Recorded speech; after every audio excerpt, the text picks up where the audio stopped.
जब 2014 में प्रधानमंत्री मोदी जी ने नारी गरिमा को प्रभावी ढंग से आगे बढ़ाने के लिए जो कदम उस समय उठाए थे, और सबसे पहला अभियान चला था जनधन स्कीम का।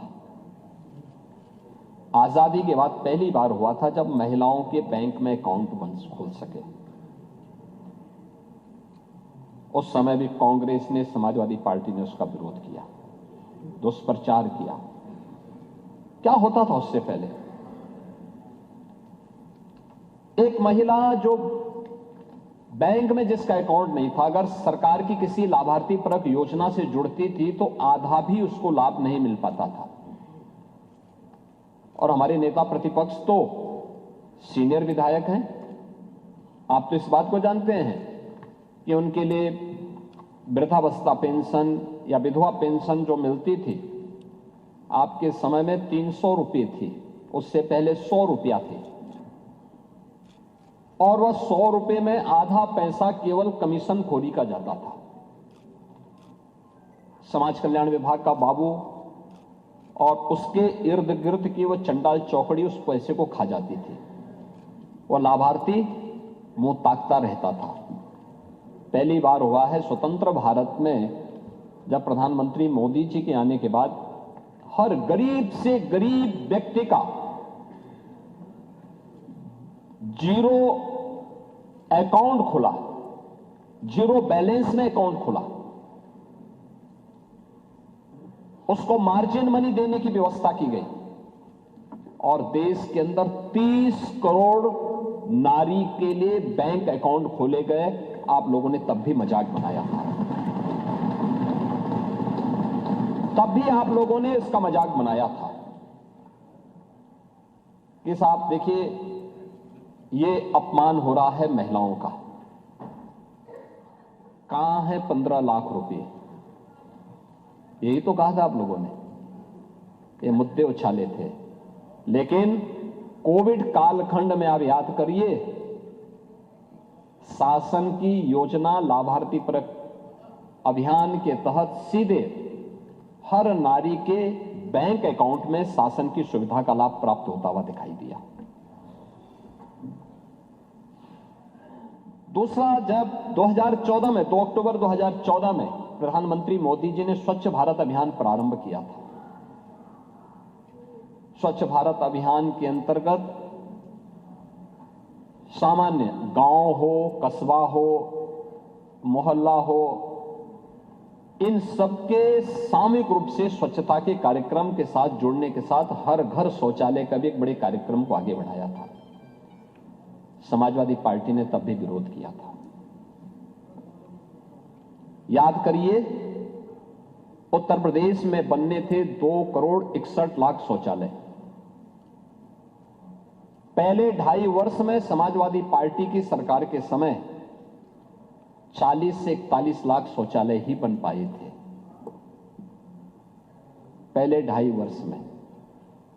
और 2017 में जब डबल इंजन की एनडीए की सरकार यूपी में आई, हम लोगों ने अगले 1.5 वर्ष के अंदर 2 करोड़ से अधिक शौचालय बनाए थे प्रदेश में। 2 करोड़ से अधिक शौचालय। देश भर में 12 करोड़ शौचालय बने। आप लोग तब भी मजाक बनाते थे, तब भी हंसते थे कि शौचालय से क्या होगा। पांडे जी, आप जैसा वरिष्ठ व्यक्ति केवल अनुभव से ही वरिष्ठ नहीं है, संसदीय परंपराओं से ही वरिष्ठ है। आप लोग अपने को सोशलिस्ट कहते हैं, लेकिन आधी आबादी की प्रगति और उनकी गरिमा के सम्मान की रक्षा के लिए कभी संवेदनशील नहीं दिखाई देते।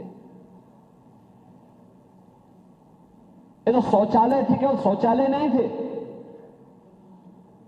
ये शौचालय नारी गरिमा के प्रतीक भी थे, गांव की स्वच्छता के प्रतीक भी थे, मोहल्लों की स्वच्छता के प्रतीक भी थे, और बीमारियों को समाधान और उन्मूलन की भी महत्वपूर्ण पहल थी।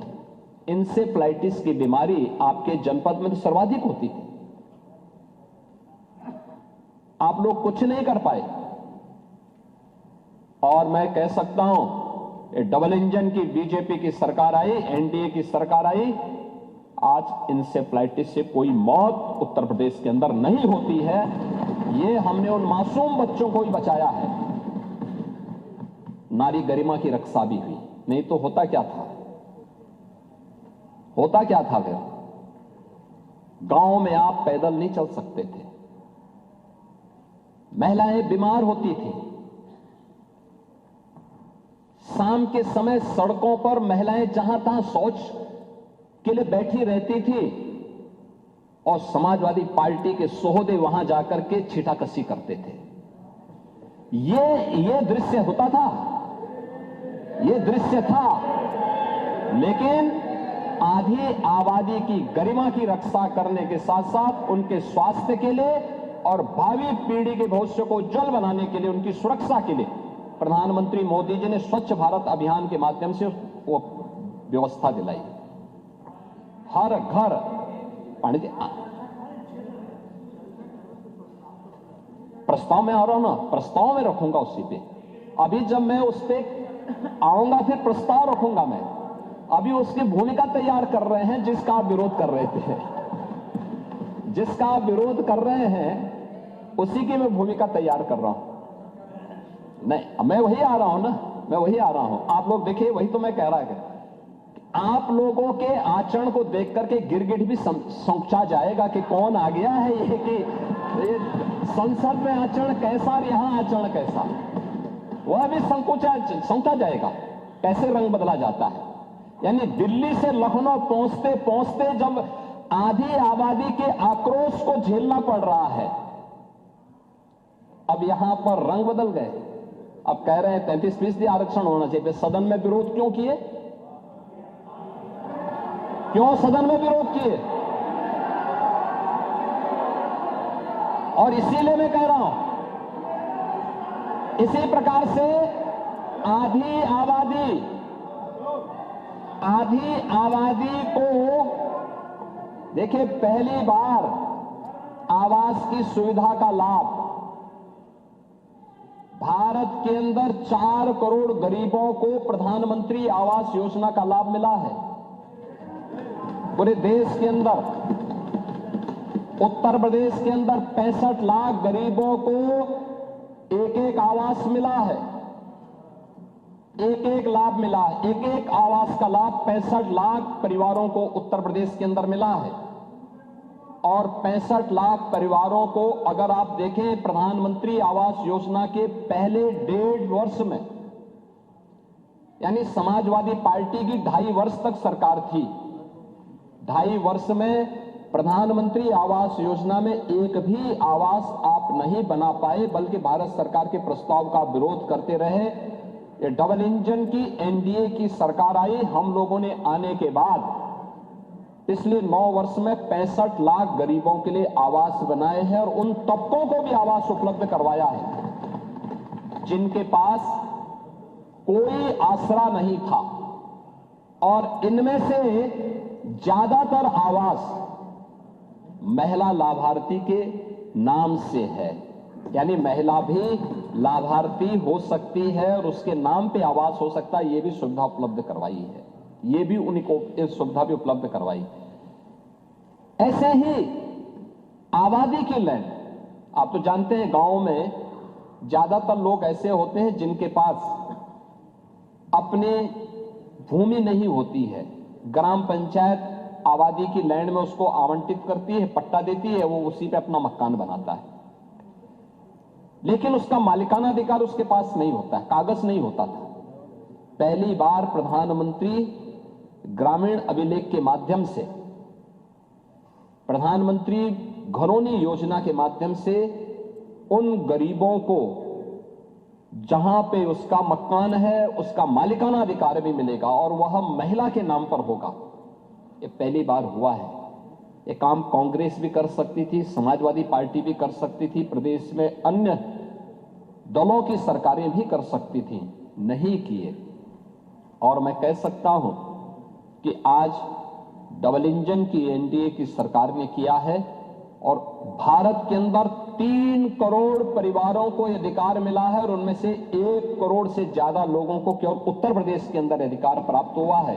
यह भी महिलाओं के नाम पर ये सभी अधिकार पत्र जारी हुए हैं। प्रदेश के अंदर नारी गरिमा के लिए उठाए जाने वाले अन्य महत्वपूर्ण कदमों में मुझे याद है 2017 में जब सरकार आई थी, हमने मुख्यमंत्री सामूहिक विवाह योजना लागू की थी।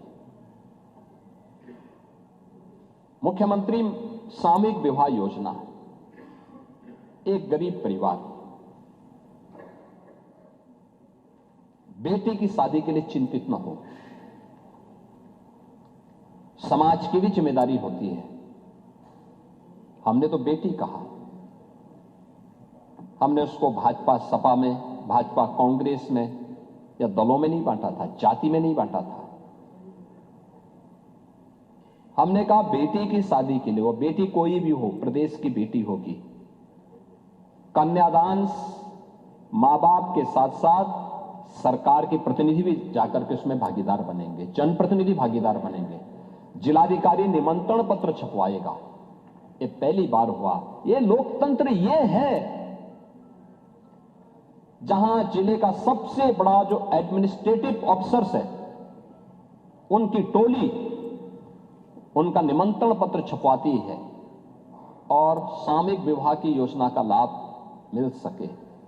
6 लाख बेटियों की शादी हुई है अब तक, 6 लाख, और समाज